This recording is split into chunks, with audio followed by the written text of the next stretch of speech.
Hello everybody and welcome back to Very Biased Opinions. It is the start of December, so it's officially start of the mad season for football. So many games in a short space of time. It's fucking amazing. And me and Tom are going to cover as much as we can. All of these predictions will be on our channel. If you want to jump ahead to any particular game, you can click on the timestamps down below in the description. But no more stalling for time. Thomas, let's jump into the first game of match day 50. Burnley versus Manchester City. What a tricky game for Man City to have. I don't think they're going to enjoy this game one bit. They're desperately trying to claw back Liverpool, who seem unstoppable. And then you have to go and take a trip to Sean Dyche's rock-solid Burnley City. I see cobbled streets. I see people training pigeons. I see lots of flat caps being worn in the crowd. Like a throwback to the 1950s, they're going to have those old rattles that go around. But I see City edging it. City had a really good win against Chelsea last weekend. Obviously, we're filming this before this weekend's round of fixtures. So, sorry to just say, Tom, you have clawed one back on me. I haven't redeemed the stench of getting all 10 results wrong in our recent round of predictions. And it's 6-7 to me, though, still. But in this one game, I'm having Man City to win 2-1. I really want to go against you on this one. I really like Sean Dyche's Burnley. I'm really hoping the Duchess, aka Sean Dyche, is at Arsenal by the time this match is played, because we both agree he's the best man for the job. Had a lot of discussions about this. He builds a really good defence. The attack can build itself at Arsenal. Get somebody in there that can close up the back door and allow the attackers to score. Man City, not having the greatest year of all time, and yet they're still clearly one of the best squads on earth. They're going to win this game, but it's going to be quite tight. I've got Burnley 1, Man City 2. I see VAR drama in this game. A red-faced Sean Dyche. Is there a single game that doesn't involve VAR these days? But screw VAR, because watch out, Thomas! The Eagles are coming! Because it's Crystal Palace versus AFC Bournemouth. Oh. It's okay, Tom, they're gone. Thank God, I was really afraid they were going to come and peck my eyes out. I don't need to talk about Crystal Palace playing at home. What a shit show. AFC Bournemouth, really hoping against Spurs they turn it around, but I predicted a 0-0 draw. Now they're coming up against a Palace team. This is a game that Bournemouth really should win. They're strong enough to win. They play good enough football to win. And I don't trust this Palace side at home at all. Therefore, I've got a Bournemouth victory written down on this one. I've got 3-1 Bournemouth running out winners. Yeah, I think you've covered that really well. I agree. Bournemouth desperately need a win. It seems to just be they're in one of their bad runs, as you commented in a previous video. I see this one being a draw, though. I'm going to put this down for a 1-1 draw. Fair. Who do you see scoring, Ian, for Palace? I'm going to say a revelation. I'm going to say Benteke. Right, I'm going to give you a bonus point if he scores and it's a draw. Chelsea versus Aston Villa. Aston Villa could be a really dangerous opponent for Chelsea. They seem to play some really good football against the better sides. They've been unlucky against the bigger sides, or bigger sides, we should say, in the past. Very good win last time out against Newcastle. I'm not sure how they did that. They must have put something in Steve Bruce's drink and tricked him before the game. Oh, God. However, you fancy Chelsea because they're doing such a good run and they're just playing such good football. But I see it being quite high scoring. I can see it being... I'm going to go crazy score. 3-2 Chelsea. 3-2 Chelsea. Well, I agree it's going to be a high-scoring match. Villa are really good going forward, and they're quite a good outfit. Jack Grealish, how is he not in the England team? But that's enough of that. Yeah, I don't know. I really don't know that. Josh Barkley keeps making it in, but Jack Grealish can't. This Chelsea team is unbelievable. I keep saying it, one of my favourite teams to watch. Their 2-2 draw with Valencia in the week was... have you seen the equalising goal? I haven't seen any of it, actually. Well, crosses from like 35 yards out, and the wind just takes it, and it dinks off the far post in the top corner, and they deserve to be... Do you think he was a little bit naive in that game, Lampard? Could have shut up shop, got a 2-1 win? No, because Valencia had a host of chances to score. It was like Gomez or something missed enough chances. It's classic Chelsea. They're open at the back. They're always open at the back. They're equal. The goal they gave us classic this season, not classic in previous years. But the equaliser is a freak goal. It's come out of absolutely nowhere. It's a cross from 35 yards out, all the way over there, pings in off the top post. I see Chelsea winning this. I also see a high-scoring encounter. I'm going for 4-2 to the Blues. Leicester City versus Watford. So, Brendan Rodgers, will he be in charge of Leicester? Bookmakers are starting to think he could be on his way to Arsenal. Is that where it'll be? Hopefully not, because we like him at Leicester, and they're probably going to do better than Arsenal this season. I'll let you talk about Watford a bit. Leicester have been nothing sort of the second best they've ever performed outside of the year they won the Premier League, and they've actually got, I think, 9 more points than that year at this point. So, shows what an incredibly crap year that was for the Premier League. But Leicester City to win this one 2-0 against Watford. I'm really worried for Watford in this game. If they don't have like an inspiring performance from someone like Deeney, I can see them down tools in this game very, very early. They're just going to be under pressure from the start. We've seen them already this season have an embarrassing result against City. I think this could be a very embarrassing result for Watford as well. And I'm going big, Tom. I'm going Leicester City 5, Watford 0. Sorry, Watford fans. You lost 10. You got no result correct. Yeah, that's because I backed against teams like Leicester. Now I am backing them. Yes, score hatfuls. And while you're doing that, let's talk about one of your favourites. Southampton versus Norwich City. They used to be one of my favourites. They used to be one of my favourites till they took the reputation of a beautiful, wonderful man in Ralph Hasenhüttl and flushed it down the toilet and are now holding him ransom and just will not let him leave. They even pepper it, they sprinkle in these spirited performances to try and keep him in a job as well. Feel so sorry for him. This is a game both sides clearly need to win. Norwich off the back of an excellent result against Everton previously. And I can see they're going there and causing problems to Southampton. That Southampton crowd is ready to turn on them at the drop of a hat. And I can see Norwich getting an early goal and it being a horrible atmosphere at St Mary's. And I can see Norwich going on to win this by 2-1. The less said about both of these teams, the better. They're both quite probable to go down. Southampton right now more than Norwich. I see this playing out to a dour 0-0 draw. So everybody, I hope you're enjoying our predictions video today. Ian is going to lose 10-0 again this week. Don't worry about the problems there.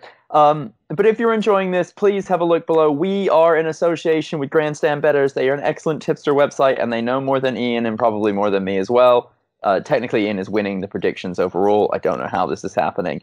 Also, please have a look at the timestamps below. If you're enjoying this video, please like it. We need the likes. They're what fuel us to live. Also, if you can, click subscribe and hit the notify bell. Ding, ding, ding. Honestly, we're trying to get to 1,000 subscribers by the end of December. That will be the highest we've ever been, obviously. It'll also mean we've got 100 subscribers in 1 month, and we're really pushing for it. The festive period is here. Give, give, give. We are ready for your love. And with that said, and no further ado, Ian, let's get back into the football. The Merseyside Derby, Liverpool versus Everton. Well, I mean, like, as much as you would think that Everton, no matter what the form was, are going to come here and do well, the odds of Marco Silva even being in charge after they get smashed by Leicester City this weekend are pretty slim. Liverpool, on the other hand, just can't stop winning and every now and then drawing in the Champions League. They're far too strong for this Everton side, who are just a wheelie bin, set ablaze, and just careening out of control. This is what £100 million buys you, by the way, a relegation battle. I got Liverpool to win this. They're not winning any game by any extremely high margin, but I've got them winning this one 3-0. There's two objectives for Marco Silva to stay in a job for another game, and that's to not get hammered and for his players to try, and that will give him enough in the bank to limp him on through to the next game. Virtually, you would say it's an impossible task for this Everton side to go to Anfield and get anything at Liverpool. They are too good. Last season, there was a freak goal at the end. Jordan Pickford, what the hell are you doing? I see this one. I see this one being a bit closer. I just think because it's a derby. I think Liverpool will win it though. I just think it'll be. I'm going to go 1-0. I think Everton are just going to go backs to the wall. Wolverhampton Wanderers versus West Ham. Well, another manager that is somehow still in the job. I don't know how Pellegrini stayed in there after the Tottenham game. Absolutely terrible. You would think it's only a matter of time before he goes now. I mean, everybody seems to be against him at West Ham. He doesn't seem to be able to get a tune out of the players anymore. So surely it's just a matter of time till the board of directors find a new manager to take over. So yeah, he takes it into I'll let you talk about Wolves because Wolves are doing absolutely amazing so far, and you can only see one winner in this one. And let's not forget, West Ham do also have one of the worst goalkeepers I think I've ever seen. This guy in goal, Roberto, is shocking. So you've got to back Wolves all day long. Nice and solid for the Wolves, 2-0. So the biggest problem Wolves may have is Nuno Espirito. The Spirit is being linked with the Arsenal job. And let's be honest, as good as Wolves are playing, you'd probably rather be in charge of Arsenal and have a huge budget and a bunch of world-class players. Will he take Jimenez with him over Christmas? That would be a huge loss to Wolves, but he's a goal scorer. It very much could be a totally different story at Wolverhampton by middle of next week, but we're going on the assumption that the Spirit is there. They've played such better football of recent. The Europa League drop is gone. They've now qualified. Jimenez is one of the highest goal scorers in the world right now in the calendar year. They're going to win this one. They're going to win this one by a country mile. This is where West Ham sacked Pellegrini, because it's Wolverhampton Wanderers 4, West Ham 0. Thomas, I don't know which one who do I go for in this one? Sheffield United, Newcastle United. Well, let me save you from that by going, here's a picture of Chris Wilder falling over when Oxford win the playoff final. I like the way you said win, as if they haven't won it yet. Sheffield United have been a revelation this year. They've been genuinely really solid. Newcastle, they honestly, you can't argue that they've missed a beat with Benitez leaving. That being said, I see this game playing out to a 1-1 draw because I just can't see Sheffield United continuing their incredible run of form, but they're both up north. Let's go 1-1. Because why not? They're both up north. That's when Newcastle travel down to London, they just seem to fall apart. It's a 2.5 hours for Newcastle. They're crossing the road, mate. They're just crossing the road. Right, so I'm going to have my little rant on Steve Bruce, but I'm going to give a little bit of criticism to this messiah of a man. Yes, let's get it out of the way early. He is the second coming of Kevin Keegan. Yeah, honestly, I will love it if we beat them. Love it. However, he cannot seem to get goals out of this front three. I think they've scored one goal between Joe Linton, Almiron and St Maximan all season. And what are you going to do to address it, Steve? Are you going to put Carroll in? Are you going to put Dwight Gale in? Are you going to put anybody else in up front? Because you can't just keep hoping that at one point these guys are going to score a goal. That being said, it's pretty clear that everybody at Newcastle is firmly behind him because they see the great things, the foundations that he's laying on. You were a fool. And long story short, I'm going to back your score because I love both managers. 1-1. Fair enough, Ian. I'm glad that took so long. Tom, it's the one you've been waiting for. Arsenal versus Brighton and Hove and Albion.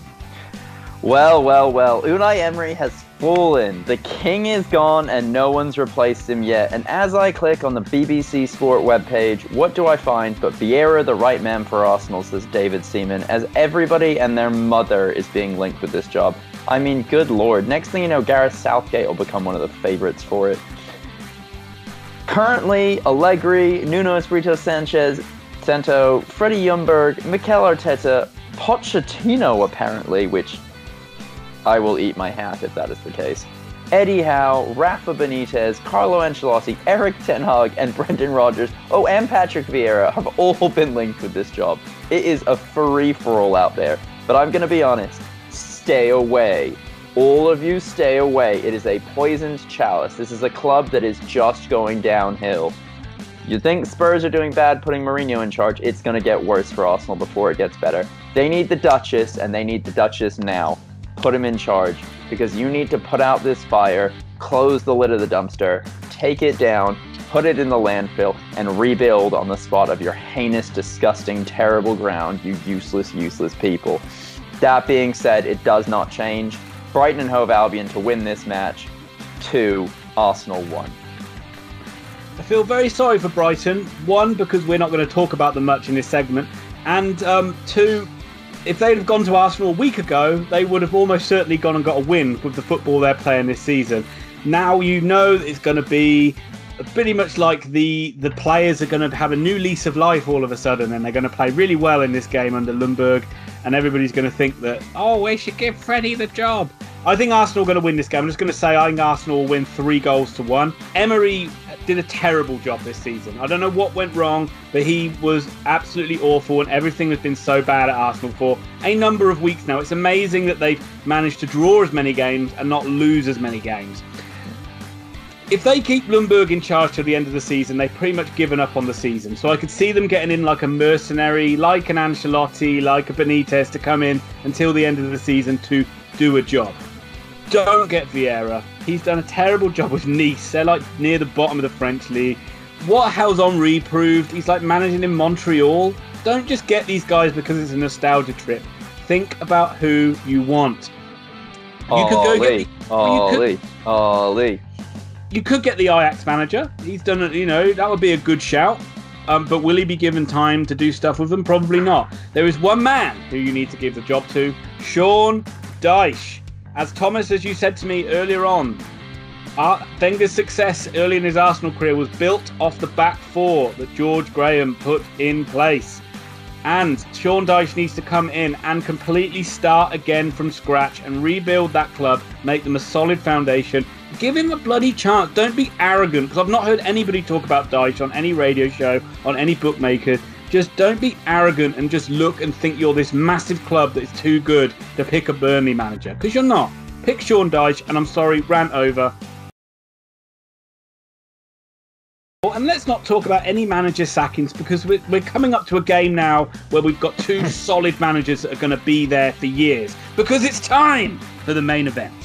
Manchester United versus Tottenham Hotspur.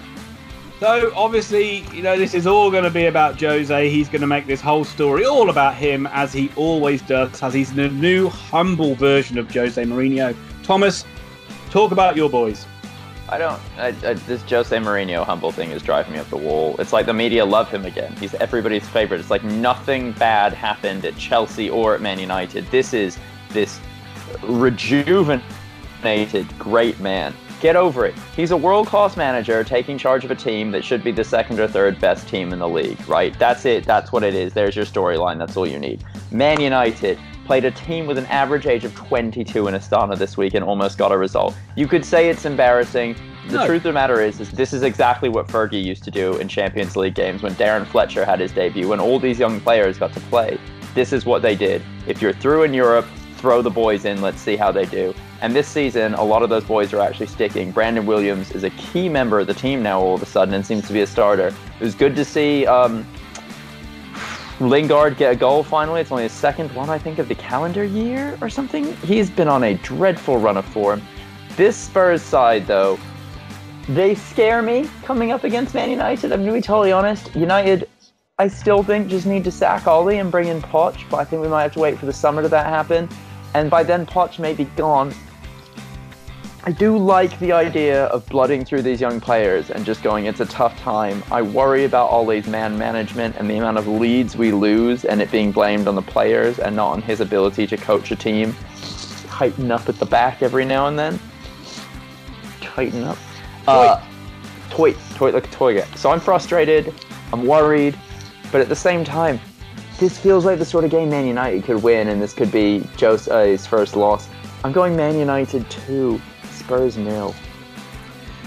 Jose Mourinho is reborn, though, Thomas. In his first press conference, he came back and he got all the rattlesnakes out, and he was like, hallelujah!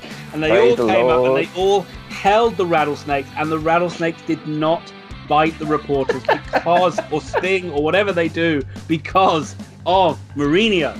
He is changed everything. Jose. Clearly, he had a bad time at Man United. He is a good manager when he seems like he wants to be, and at the start of his tenure seems to be when you do get the best out of Jose Mourinho. And that is why I am a little bit worried for Man United in this game. And I could see, although Spurs seem to have, I don't think they ever win at Old Trafford. Am I right? They're dreadful when they go to Old Trafford. Yeah. So I don't see Tottenham winning. I see it being a draw, and I think it being I see it actually being, both sides have kind of scored and conceded goals lately. I see it being a 2-2 draw. very entertaining game where both sides kind of get a pat on the back at the end of it. Yeah, I could see that. That's fair. And basically, anybody that gives Ole Gunnar Solskjaer for that Astana result is an idiot, because that game was like an exhibition match. Yeah. And honestly, there's nothing better you can do for your young players than playing them. Exactly. As you say, who's going to care about that result at the end of the season? Only Astana. Okay, that will do it for a midweek bonus round of Premier League fixtures. We hope you enjoyed it, and if you did, give this video a big old like and hit the subscribe button down below, and also go and check out Grandstand Bettors. Thomas, do you have anything else to add? If you're looking for detailed football analysis, probably in the wrong place.